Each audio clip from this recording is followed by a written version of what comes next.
Le basket, c'est le sport le plus individuel des sports collectifs. Pour répondre à cette question, je ne suis pas le mieux placé. Pourquoi? Parce que mon vécu en basket est très faible. J'ai une connaissance, mais une connaissance normale de ce sport, et je regarde des matchs de temps en temps sans être un spécialiste non plus.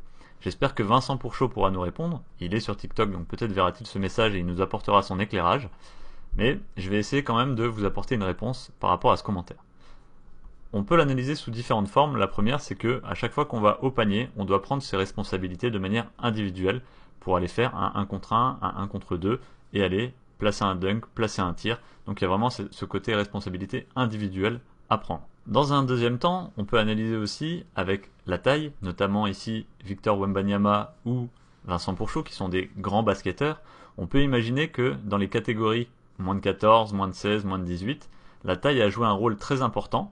Et comme ce sont des personnes qui ont vite grandi, à mon avis, la différence de taille a fait que le joueur s'est démarqué et donc individuellement était forcément plus fort que certains autres joueurs de l'équipe. Et donc il y a une façon de se démarquer de manière encore plus sensible que dans d'autres activités.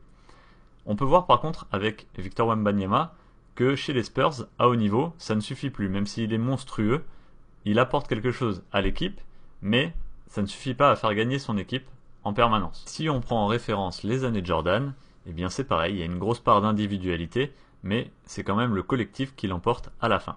Donc le basket, sport le plus individuel des sports collectifs ou pas, la question reste en suspens,